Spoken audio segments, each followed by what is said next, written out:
Assalamualaikum warahmatullahi wabarakatuh. Salam sejahtera dan salam Malaysia Madani. Sebelum saya memulakan bicara buku pada hari ini, izinkan saya memperkenalkan diri saya terlebih dahulu. Saya Nurin Erni Syakirah binti Rodi dari Sekolah Menengah Kebangsaan Pangkalan TLDM. Pada hari ini, saya akan sampaikan satu resensi buku. Buku ini berjudul Menongkah Arus yang dikarang oleh Ibnu Johan, diterbitkan oleh Tokoh Hamas SDM BHD dan memiliki 311 muka surat. Buku ini bukan sekadar memberi kita motivasi tau, namun memberi teguran yang lembut tetapi menusuk ke dalam jiwa kita. Anda semua nak tahu tak? Buku ini menceritakan tentang cabaran masyarakat moden, contohnya seperti keruntuhan nilai, kelalaian dalam hidup dan tekanan sosial. Penulis bukan sekadar mengajak kita untuk mengikuti arus, tetapi berani menongkahnya dengan iman, prinsip dan nilai Islam. Beliau juga bukan sekadar mengkritik, tetapi memberi kita jalan yang jelas dan praktikal. Daripada pembacaan saya, buku ini memiliki banyak sangat manfaat untuk kehidupan seharian kita. Di antaranya adalah yang pertama, buku ini mengajar kita untuk memuhasabah diri sendiri. Buku ini menyedarkan kita tentang kesan buruk, hiburan yang melampau dan hidup yang lalai. Yang kedua, prinsip Islamik yang mendalam. Buku ini mengajar kita tentang pentingnya kita untuk kembali kepada Al-Quran dan Sunnah. Yang ketiga, berani menongkah arus. Buku ini memberi kita semangat untuk mempertahankan satu nilai yang tak popular.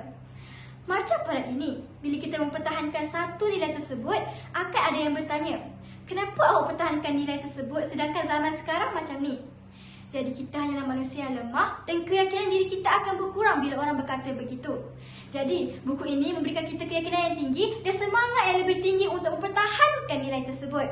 Dan yang keempat, penulisannya yang mudah tetapi menusuk ke dalam jiwa kita. Buku ini sangat-sangat sesuai untuk para remaja, para pelajar, ibu bapa, bahkan guru-guru sekalipun. Kerana apa? Kerana bahasanya yang ringkas tetapi auranya yang kuat. Daripada pembacaan saya, dari permulaan hinggalah perakhiran buku ini, terdapat banyak sangat-sangat pengajaran. Dan pada hari ini, saya akan sampaikan 4 pengajaran utama terlebih dahulu. Pengajaran utama yang pertama ialah menjadi ejen perubahan. Walaupun saya seorang, saya boleh mengubah satu masyarakat dengan satu tindakan yang kecil. Yang kedua, keluarga benteng pertama. Ibu bapa memainkan peranan yang penting untuk mengawal anak-anak dari budaya luar. Yang ketiga, reformasi dari dalam. Ubah diri kita dahulu, kemudian keluarga kita dengan akidah, prinsip, nilai-nilai Islam dan ilmu. Barulah kita boleh ubah masyarakat luar. Yang keempat, agama adalah kompas hidup. Hanya agama yang boleh pandu arah kehidupan kita agar tidak terpesong maupun tersasar. Jadi anda semua, buku ini sangatlah relevan bagi saya. Cara penyampaiannya maupun menggunakan tulisan tetapi auranya sangat-sangat kuat dan memberi impak yang besar kepada diri kita. Jadi, saya sangat mengesyorkan untuk seseorang yang inginkan inspirasi dalam hidupnya, inginkan keyakinan diri yang tinggi, inginkan hidup yang berlatarkan prinsip dan disiplin. Saya sangat-sangat mengesyorkan anda semua untuk membaca buku ini.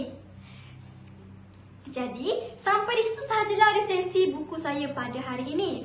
Terima kasih kerana memberikan perhatian dan masa yang berharga anda untuk saya. Sekian, wabillahi taufiq wal hidayah. Wassalamualaikum warahmatullahi wabarakatuh.